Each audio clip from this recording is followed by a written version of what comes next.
All India time. નમસ્કાર દર્શક મિત્રો, વડોદરા શહેરની મહારાજા સયાજીરાવ યુનિવર્સિટી ખાતે એડમિશન પ્રક્રિયા દરમિયાન વિદ્યાર્થીઓ અને તેમના પરિવારજનોમાં રોષ જોવા મળ્યો. વિદ્યાર્થીઓએ આક્ષેપ કર્યા હતા કે લાયકાત હોવા છતાં તેમને એડમિશન મળ્યું નથી, જેના કારણે તેઓ મુશ્કેલીનો સામનો કરી રહ્યા છે. આ ઉપરાંત કેટલાક વિદ્યાર્થીઓએ સમગ્ર મામલે પરિણામમાં ફેરફાર તેમજ નામની નોંધણી સંબંધિત પ્રશ્નો ઉઠાવ્યા હતા. સમગ્ર મામલે વિદ્યાર્થીઓએ યુનિવર્સિટીની તંત્ર વ્યવસ્થા સમક્ષ રજૂઆત કરી યોગ્ય કાર્યવાહી કરવાની માંગ કરી હતી.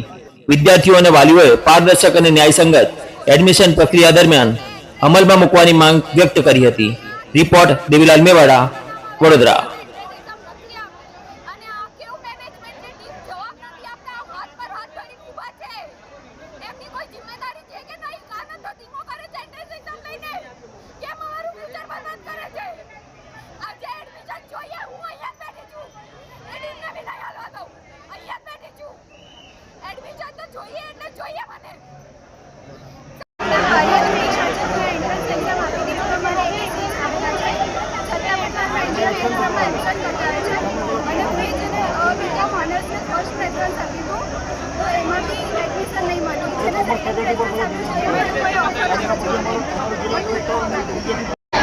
વડોદરાથી જો અમારી બેબી છે એને 12th કોમર્સની એક્ઝામ આપી છે અને એન્ટ્રન્સ ટેસ્ટ એમએસસીની આપી છે અને એમએસસી એન્ટ્રન્સ ટેસ્ટ આપીને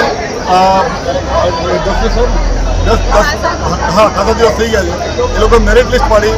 પહેલી મેરિટ લિસ્ટમાં નામ નહોતો, બીજીમાં નામ આવે તો કે એબસેન્ટ બતાવે છે. અને એને એક્ઝામ આપી છે એ બધા પુરાવા છે. 3 દિવસથી છોકરી ડિપ્રેશનમાં છે. એને જ્યારથી એબસેન્ટમાં નામ આવ્યું છે અને ત્યારથી આ ડિપ્રેશનમાં છે, રડે છે. એની જવાબદારી એને કશું થશે એની જવાબદારી કોણ છે? એને આ જો આ એની એક્ઝામ આપી છે એનો પ્રૂફ છે મારી પાસે, એની પ્રૂફ છે. આ ડીન પાસે અમે રજૂઆત કરવા આવેલા ના, અમારી કોઈ પોલિટિકલ પાર્ટી છે. હું એઝ એ પેરેન્ટ મારી છોકરી માટે આવ્યો છું. આ બધે બીજા પેરેન્ટ્સ છે, બીજી છોકરીઓ છે, એ બધા પોતાની માટે જ આવે છે. કોઈ અમે પોલિટિકલ રજૂઆત, કોઈ અમારે એનએસયુઆઈ એબીપીપી કોઈ મતલબ નથી. સર, તમે હવે આગળ ક્યાં રજૂઆત કરશો? આગળ અમારે જિલ્લા કલેક્ટર પાસે જવાની પ્લાનિંગ છે. અગર અહીંયા અમારી વાત ના થાય તો અમે સીધા જિલ્લા કલેક્ટરને રજૂઆત કરીશું, જિલ્લા શિક્ષણ અધિકારીને રજૂઆત કરીશું. પણ આને માટે અમે લડીશું, કારણ કે આ ખોટું થઈ રહ્યું, તમામ ખોટું રહી રહ્યું છે. આમાં આ સીટ કેવી રીતે રિઝર્વ કરી છે એ જ ખબર નથી પડતી. જે આપનું નામ પરિચય? મારું નામ લલિત ચંડક છે. વાલીઓ સાથે હતા, કઈ મુદ્દે રજૂઆત કરી, શું સમસ્યાઓ પડી રહી છે? ગઈકાલથી અમે એડમિશન ચાલુ કર્યા છે. એ એડમિશનમાં ખાલી આવતા વિદ્યાર્થીઓનો એટલે એડમિશનમાં લિસ્ટમાં નામ નથી આવ્યું. એ વિદ્યાર્થીઓના ઇસ્યુ એવા છે કે એમને વિકાસમાં રજિસ્ટ્રેશન કરાવ્યું હતું, એમને એડમિશનનો ટેસ્ટ પણ આપ્યો છે, પણ છતાં એડમિશનમાં માર્ક્સ એમના ટેસ્ટમાં માર્ક્સ એમના એબસેન્ટ બતાવે છે, તો માર્ક્સ નથી બતાવતા અને એડમિશન લિસ્ટમાંથી ડિસ્ક્વોલિફાય થયા છે. હવે આ આખો પ્રોસેસ વિકાસના થયો છે. અમે લોકોએ આ એડમિશન માટેનું જે લિસ્ટ ડિક્લેર કર્યું એના 2 દિવસ પહેલાંથી આવા ઘણા બધા ઇસ્યુ અમારા ધ્યાનમાં આવ્યા અને અમે લોકો એની પર કામ શરૂ પણ કર્યું છે. જે વિદ્યાર્થીઓના ફોન નંબર સાચા હતા એમને અમે ફોન પણ કર્યા છે. અમે એવા પણ ફોન કર્યા છે કે 5-5, 7-7 નંબર પર એક જ નંબર હોય અને એ નંબર કરી ત્યારે ખબર પડે કે કોઈ કોલ સેન્ટરનો ફોન નંબર છે. એટલે આવા મારા વિદ્યાર્થીઓને તકલીફ ન થાય એના માટે અમે લોકો કામ કરી રહ્યા છે. અત્યારે વાત એટલી છે કે વિદ્યાર્થીઓએ ક્યાંક ભૂલ કરી છે નંબર લખવામાં અથવા તો પોતાના કોઈ ડેટા ભરવામાં, તો એના માટે થઈને એ ભૂલ સુધારવાનું કામ થશે 7મી તારીખે, જે જીકાશે આપેલું સીડીએમ મારા હાથમાં નથી. મારી પાસે જે એપ્લિકેશન્સ આવી છે અમે લોકો સતત પ્રયત્નથી એ વિદ્યાર્થીના સાચા ડેટા શોધીને એ દરેક વિદ્યાર્થીને ન્યાય મળે, દરેક વિદ્યાર્થીને સાચું એનું જે રિઝલ્ટ છે જાણવા મળે અને એને મેરિટ પ્રમાણે એનું રિઝલ્ટ પ્રમાણે એડમિશન અહીંયા થાય જ, એ મારો પ્રયત્ન છે. મેં પહેલા દિવસે આથી 3 મહિના પહેલાં કીધું હતું કે વડોદરા શહેરમાં સર સયાજીરાવનું જે સ્વપ્ન છે કે વડોદરાના લોકલ વિદ્યાર્થીઓને ભણવા મળે, આ યુનિવર્સિટી એમના માટે બનાવેલી છે. હું પણ એ માનું છું અને મારી પાસે આ વખતે મેં જેટલી બેન્ચીસ છે એમાં 100 બેન્ચીસ ઉમેરીને દર વખત કરતાં વધારે એડમિશન આપવાનો હું પ્રયત્નશીલ છું અને એ કરીશ. મેં પહેલા દિવસે પ્રેસ કોન્ફરન્સ કરીને જે નંબર ડિક્લેર કર્યા હતા એના કરતાં 100 એડમિશન હું વધારે આપવાનો જ છું. દરેક વિદ્યાર્થીના જે પ્રશ્નો છે, જે તકલીફો છે, એ તકલીફ ટેકનિકલ કારણોસર છે, કોઈ બીજું કારણ નથી અને એને અમે સોલ્વ કરવા માટે પ્રયત્ન કરી રહ્યા છીએ. મારા 100 ટીચર્સ સતત કામ કરે છે, રાત્રે 2 વાગ્યા છે. સર, એક પ્રશ્ન છે, ઘણા બધા વિદ્યાર્થીઓને વાલીઓને મળ્યા, એમને એવું કીધું કે ફિઝિકલ હેન્ડીકેપને કોટો આપેલ નથી. ફિઝિકલ હેન્ડીકેપનો કોટા 3% છે, જે તે કેટેગરીમાં, અને એને અમે એડમિશન આપેલા છે. જે સરકારનો નિયમ છે એ પ્રમાણે સિવિલ સર્જનનું સર્ટિફિકેટ લઈને આવે એ વિદ્યાર્થીને 3% જે રિઝર્વેશન છે અમે આપ્યા જ છે. એ વાત સદંતર જ ખોટી છે કે અમે એડમિશન નથી આપ્યા, અને મારા ડેટા હું બતાવી શકું છું. નવો બાવો ચીપિયો વધુ પકડાવે, એ લોકોએ તમે કહાવત સાંભળી હશે. એવી રીતના હાલમાં જે કોમર્સ ફેકલ્ટીની અંદર એક ડીનની નિમણૂક થઈ છે, અને આ ડીનનું નામ છે પ્રોફેસર પ્રજ્ઞેશ શાહ.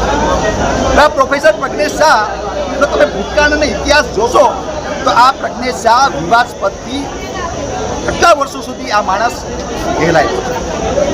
તમે જોઈ શકો કે આ પહેલા જ વર્ષે આ ટીમમાં આવ્યા અને ભાઈ એને નવું ગતકરું શરૂ કર્યું એન્ટ્રન્સ એક્ઝામ. મને એ નથી ખબર પડતી કે જ્યારે એફવાય બીકોમની અંદર 7,000 જેટલી વેકન્સી હોય વિદ્યાર્થીઓને ભરવાની, તો એને માટે એન્ટ્રન્સ ટેસ્ટ આટલા વર્ષોથી મેરિટ પર એડમિશન દેતા હતા. આજે કોઈ 80 સીટ હોય, 100 સીટ હોય તો બરોબર છે કે તમે એન્ટ્રન્સ એક્ઝામ દો, આપણે સમજી શકીએ, પણ 7,000 સીટ માટે એન્ટ્રન્સ એક્ઝામ, એટલે વાત બહુ સ્પષ્ટ છે કે આ યુનિવર્સિટી તંત્ર પૈસા કમાવાનું આ એક સાધન થઈ ગયું છે. આજે વિદ્યાર્થીઓ પાસેથી 200 રૂપિયા ઉઘરાવ્યા એન્ટ્રન્સના નામ, પછી જીકાસમાં પણ લોકોએ પૈસા ભર્યા. એટલે આ સરકાર કયો કે આ યુનિવર્સિટી તંત્ર માત્ર ને માત્ર વિદ્યાર્થીઓને વાલીઓને એવી રીતે ખંખેરવા આ એક મોટું આ લોકોનું કાવતરું અને કમાણી છે. હવે વાત તમને બહુ સ્પષ્ટ કે આજે બધા વિદ્યાર્થીઓએ એક્ઝામો આપી, 80-82 માર્ક લઈ આવ્યા, તો પણ એ વિદ્યાર્થીઓના જે લિસ્ટ છે જીકાસના પોર્ટલ પર એમાં એબસન્ટ થઈ. એટલે આજે પૈસા ભર્યા, એન્ટ્રન્સમાં 82 માર્ક લઈ આવ્યા, એ લોકોના 70% પણ છે, તો બી એ લોકોને એડમિશન નથી મળતા. અરે શું ચાલી રહ્યું છે આ વડોદરા MS યુનિવર્સિટીની અંદર? ખરેખર તંત્ર અને સરકાર જાગો. આ ઝેનસી આજે જાગી ગયું છે. આ ઝેનસી આજે વિદ્યાર્થી અને વાલીઓ આ જાગી ગયા છે. આ લોકો સ્વયંભૂ આવ્યા છે. આ કોઈ વિદ્યાર્થી અને વાલીઓને કોઈ બોલાવવા નથી આવ્યા. આ લોકો પોતાનો જે માગણી છે, પોતાનો જે માંગ છે એના માટે આવ્યા છે. એના પ્રજ્ઞેશ શાહ જે તાનાશાહીની જેમ જે વિદ્યાર્થીઓને ધમકાવે છે, વાલીઓને ધમકાવે છે અને કોઈની વાત સાંભળતો નહીં, તો પ્રજ્ઞેશ શાહનું કહેવા માગું છું, એ પ્રજ્ઞેશ શાહ તારામાં તાકાત ના હોય ને તો રાજીનામું આપી દે. તું રાજીનામું આપી દે. તારામાં જો વિદ્યાર્થીઓને સાંભળવાની તાકાત ના હોય, વાલીઓને સાંભળવાની તાકાત ના હોય અને તું દાદાગીરી મારીને ધમકાવે છે, અરે તું વ્હાઇટ કલર લુખો બનીને તું ડીન બેઠો છો. ખરેખર આ પ્રજ્ઞેશ શાહની જે શરમ બી હોય તો એને રાજીનામું આપી દેવું જોઈએ. એ તો આ યુનિવર્સિટીના તંત્રોએ આને રાજીનામું લઈ લેવું જોઈએ. આજે યુનિવર્સિટીની અંદર, આખા વડોદરાની અંદર થૂ થઈ રહી છે. કોના કારણે? આ પ્રજ્ઞેશ શાહના કારણે. આ વડોદરાની અંદર 40% 45% બી લોકોને શું મળતા હતા? એડમિશન એફઆઈ બીકોમમાં મળતા. તો શાના માટે તમે એડમિશન નથી આપતા? આ મહારાજાએ યુનિવર્સિટી આપેલી છે દાનમાં. આ મહારાજાની યુનિવર્સિટી છે. આ કોઈ પ્રજ્ઞેશ શાહની કોઈ ખાનગી પેઢી નથી કે આ પ્રકારના તગલકી નિર્ણયો કરે છે. વાત બહુ સ્પષ્ટ છે. વડોદરાના જૈનજી, વડોદરાના વાલીઓને, વિદ્યાર્થીઓને જો 40 કે 45% બી એડમિશન નહીં મળે તો આવનારા દિવસોમાં જેલ ભરો આંદોલન હોય કે રોડ રસ્તા આંદોલન હોય કે પછી યુનિવર્સિટીના જે અહીંયા બેસવાનું આંદોલન હોય, અમે લોકો તૈયાર છીએ. આ જૈનજીની અમે સાથે છીએ. મળવું જોઈએ અને વિદ્યાર્થીઓને મળવું જ જોઈએ. Kapil Joshi, senate member.